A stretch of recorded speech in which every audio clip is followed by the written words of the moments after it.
Assalamualaikum warahmatullahi wabarakatuh. Selamat pagi semuanya.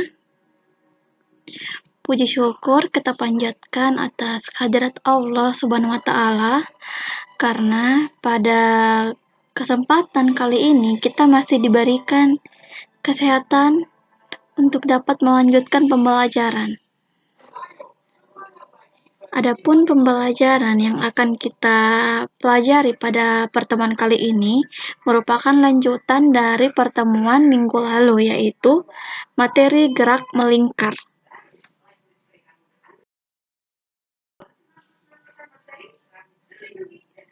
Minggu lalu kita sudah pelajari materi mengenai besaran-besaran pada gerak melingkar dan gerak melingkar beraturan. Sekarang kita lanjutkan mengenai gerak melingkar beraturan, yaitu kinematika gerak melingkar beraturan. Nah, gerak melingkar beraturan itu rumusnya itu mirip-mirip dengan rumus gerak lurus beraturan. Nah, di sini kita harus tahu konsepnya. Konsep yang pertama itu kecepatan sudut rata-rata sama dengan kecepatan sudut awal, atau dapat dikatakan kecepatan sudutnya itu tetap. Nah, sama seperti gerak lurus beraturan itu juga memiliki kecepatan yang tetap. Nah, di sini kita lihat kecepatan sudut itu merupakan perubahan sudut terhadap waktu. Nah, di sini sudut rata-rata sama dengan delta theta per delta t. Nah, karena kecepatan sudut rata-rata sama dengan kecepatan sudut biasa, jadi kita tulis omega sama dengan delta theta per delta t, atau delta t-nya itu sama dengan omega dikali delta t. Nah, di sini ya, kita misalkan pada keadaan awal atau biasa kita sebut sebagai T0 sama dengan 0, posisi sudut partikelnya itu sama dengan theta 0. Jadi delta theta-nya itu sama dengan theta dikurang delta 0. Dan delta T-nya itu sama dengan T dikurang T0. Nah, delta T sama dengan T dikurang 0 sama dengan T. Nah, dengan demikian berlaku persamaan delta theta sama dengan omega dikali T. Nah, delta theta-nya itu kita ganti sama theta dikurang theta 0 sama dengan omega dikali T. Nah, kemudian kita pindah ruaskan, jadi theta sama dengan theta 0 ditambah omega dikali T. Jadi persamaan pada gerak melingkar beraturan itu sama dengan theta sama dengan theta sama dengan theta 0 ditambah omega dikali T. Sekarang kita masuk ke penerapan gerak melingkar. Penerapan gerak melingkar pada kehidupan sehari-hari itu sangat banyak. Nah, di sini kita lihat ada 3 contohnya, seperti yang pertama jam dinding, yang kedua kincir angin, yang ketiga itu jam tangan. Nah, di sini kita lihat jarum jamnya itu ya sedang melakukan gerak melingkar. Nah, kalau kincir angin yang kayak baling-balingnya itu yang melakukan gerak melingkar, dan untuk jam tangan sama seperti jarum jam pada jam dinding, ia juga melakukan gerak melingkar karena gerak yang ia lakukan berbentuk lingkaran. Nah, sekarang kita akan membahas penerapan gerak melingkar pada roda-roda. Nah, di mana pada roda-roda itu terbagi menjadi 3. Yang pertama, hubungan roda-roda yang sepusat, hubungan roda-roda yang bersinggungan, dan hubungan roda-roda yang dihubungkan dengan rantai atau dengan tali. Nah, kita masuk yang pertama. Sekarang kita masuk ke hubungan roda-roda sepusat. Hubungan roda-roda sepusat adalah dua buah roda yang memiliki titik acuan yang sama, di mana apabila kedua roda tersebut diputar dalam waktu T, maka ia membentuk sudut yang sama, yang berarti kecepatan sudut kedua roda tersebut sama. Nah, kita perhatikan ya pada gambar di samping ini. Nah, gambar ini terdiri dari dua buah roda, yaitu roda A dan roda B, di mana ia memiliki titik pusat yang sama, yaitu titik hitam ini. Selanjutnya, roda ini diputar. Nah, ketika roda ini diputar, ia akan memiliki arah putar yang sama, yaitu titik-titik merahnya ini. Oke, nah karena ia diputar searah, maka ia memiliki kecepatan sudut yang sama. Nah, jadi omega A dan omega B-nya itu sama, di mana jika kecepatan sudutnya sama berarti kecepatan linearnya itu berbeda. Nah, pada pertemuan minggu lalu kita sudah pelajari rumus dari kecepatan linear, di mana hubungan antara kecepatan sudut dengan kecepatan linear itu adalah V sama dengan omega dikali R, di mana V sama dengan kecepatan linear, omega sama dengan kecepatan sudut, dan R sama dengan jari-jari. Jadi, jika ia memiliki kecepatan sudut yang sama, berarti kecepatan linearnya berbeda. Nah, kita lihat di bawah ini, VA tidak sama dengan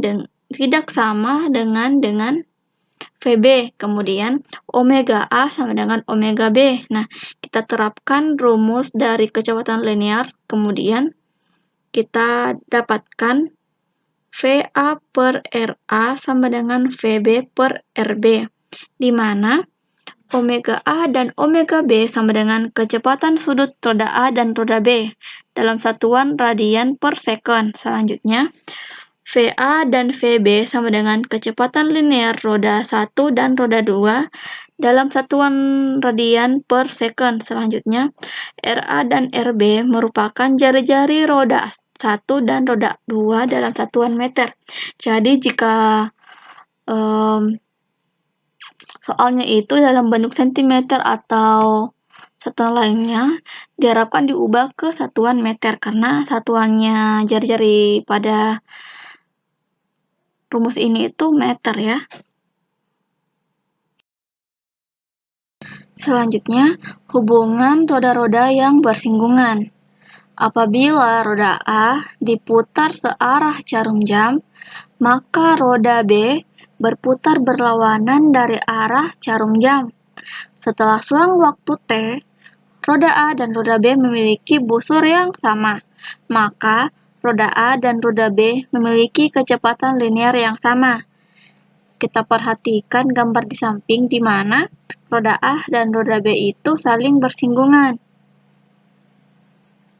Ketika kita memutar roda A searah jarum jam, maka roda B akan berputar berlawanan arah dari arah yang dilakukan oleh roda A, di mana ia akan menghasilkan kecepatan linear yang sama antara roda A dan roda B. Ketika kecepatannya sama, maka kecepatan linearnya sama, maka kecepatan sudutnya itu akan berbeda atau tidak sama. Kita lihat pada otak yang di sampingnya lagi, omega A berbeda dengan omega B atau tidak sama. Kemudian kecepatan linear sama dengan kecepatan linear B-nya. Nah, kita masukkan rumus dari hubungan antara omega dengan V. Jadi, kita dapat tuliskan omega A dikali RA sama dengan omega B dikali RB. Keterangannya sama seperti yang sebelumnya. Nah, kita lanjutkan lagi.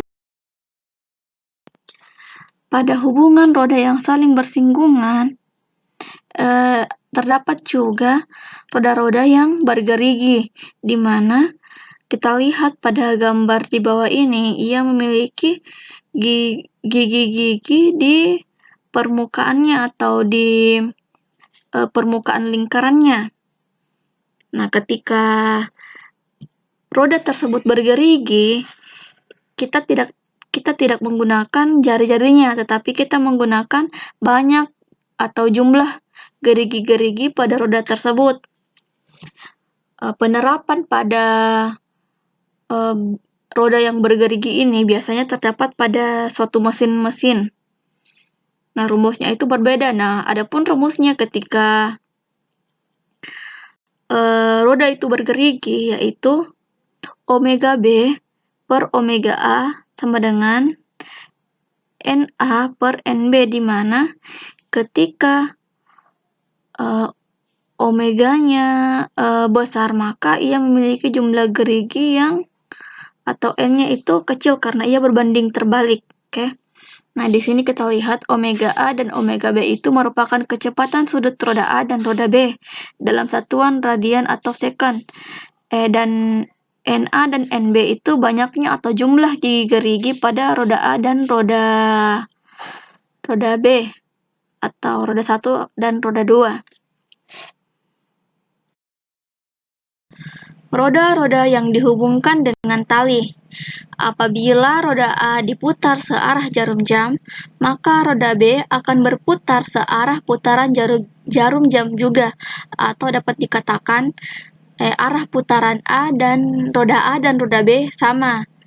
Setelah selang waktu T, roda A dan roda B telah menempuh lintasan yang sama, yang berarti kecepatan linear kedua roda tersebut sama. Jadi kita dapat tuliskan VA sama dengan VB. Ketika kecepatan linearnya sama, maka kecepatan sudutnya akan berbeda. Jadi, omega A tidak sama dengan omega B. Kemudian kita masukkan hubungan antara kecepatan linear dengan kecepatan sudut, sehingga akan menghasilkan omega A dikali RA sama dengan omega B dikali RB, di mana omega A dan omega B sama dengan kecepatan sudut roda A dan roda B dalam radian per sekon. VA dan VB sama dengan kecepatan linear roda A dan roda B dalam satuan radian per sekon, dan RA dan RB sama dengan jari-jari roda 1 dan 2 dalam satuan meter. Nah, penerapan dari hubungan roda-roda yang dihubungkan dengan tali, kita dapat lihat pada rantai sepeda motor atau pada rantai sepeda, di mana rantai tersebut menghubungkan antara roda yang di dekat pengayungan dengan yang di belakang ban sepeda, atau di ban sepeda sama yang tempat kita mengayunkan sepeda tersebut. Oke. Nah, di sini agar adik-adik lebih mudah memahami hubungan roda-roda, adik-adik cukup ingat saja, kalau ia sepusat, maka omeganya yang sama. Kalau ia bersinggungan dengan dihubungkan dengan tali, maka kecepatan linearnya yang sama. Jadi, kalian cukup ingat saja yang paling penting itu konsepnya, konsep awal pada hubungan roda-rodanya, di mana yang telah kakak katakan tadi. Yang pertama, jika ia saling bersinggungan dan ia dihubungkan dengan tali, maka ia memiliki kecepatan linear yang sama.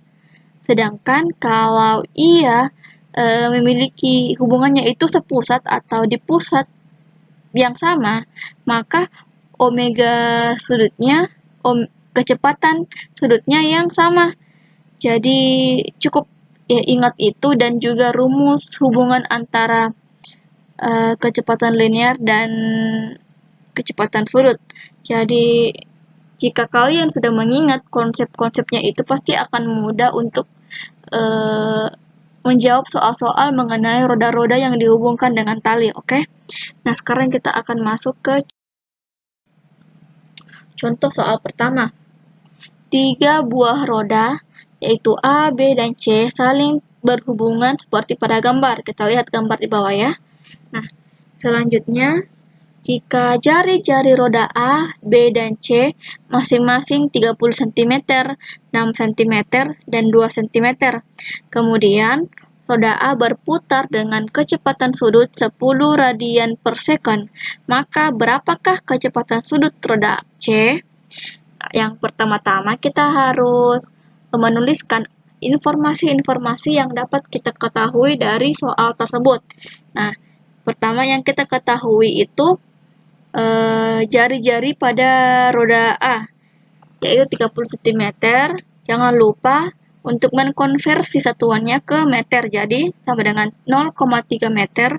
Selanjutnya, jari-jari B sama dengan 6 cm. Kita konversi juga menjadi 0,06 meter. Selanjutnya, jari-jari roda C, yaitu 2 cm. Kita konversi juga menjadi 0,02 meter. Selanjutnya, kecepatan sudut pada roda A, yaitu 10 radian per second.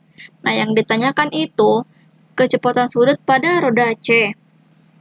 Kita lihat ya pada gambarnya itu, kita perhatikan baik-baik. Nah, di gambar ini terdiri dari dua hubungan roda. Yang pertama, hubungan roda yang memiliki titik acuan yang sama dan juga roda yang dihubungkan dengan tali atau rantai. Kita lihat roda A dan roda B itu saling sepusat.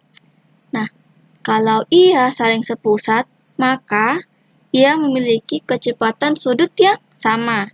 Nah, kita ketahui kalau kecepatan sudut pada roda A itu sama dengan 10 radian per second. Jadi, otomatis kecepatan sudut pada roda B juga sama dengan 10 radian per second. Selanjutnya, kita lihat hubungan roda C dan roda A.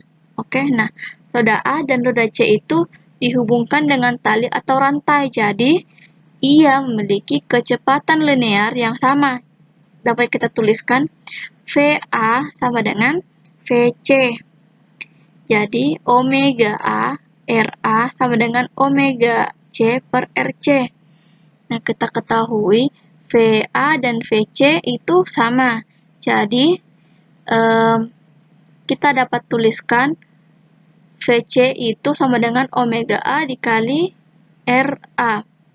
Karena nilainya VC sama dengan VA sama, jadi kita gunakan yang kita ketahui yaitu omega A dan nilai dari omega A dan nilai dari jari-jari A.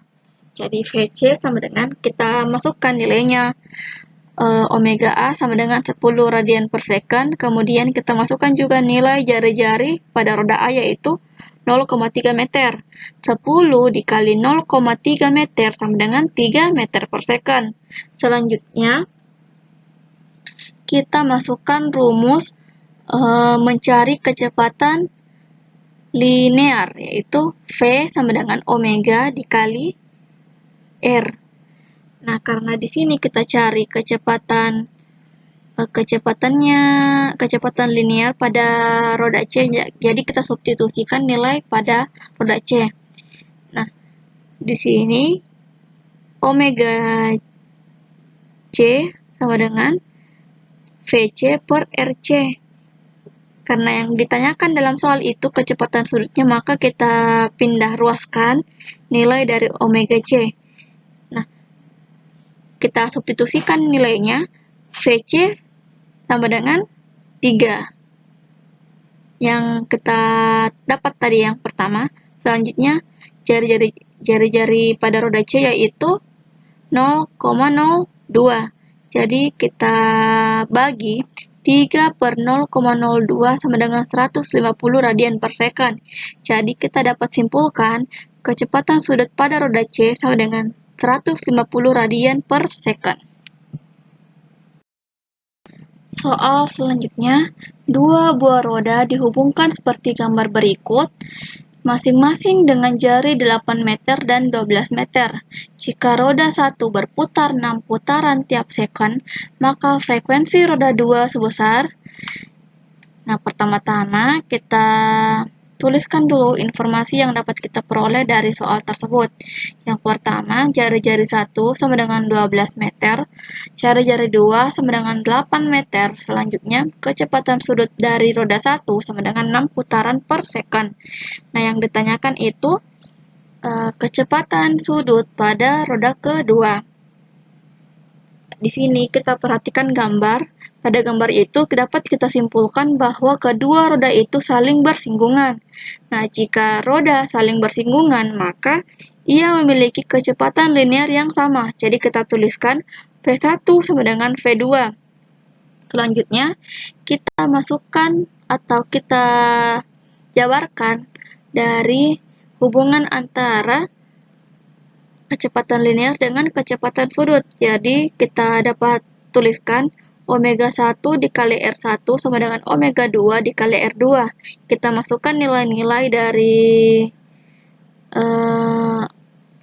rumusnya. Yang pertama omega 1 sama dengan 6, R1 sama dengan 8, omega 2 tetap ditulis omega 2 karena itu yang ditanyakan. Selanjutnya R2 sama dengan 12. Nah, kemudian kita pindah ruaskan W omega 2-nya.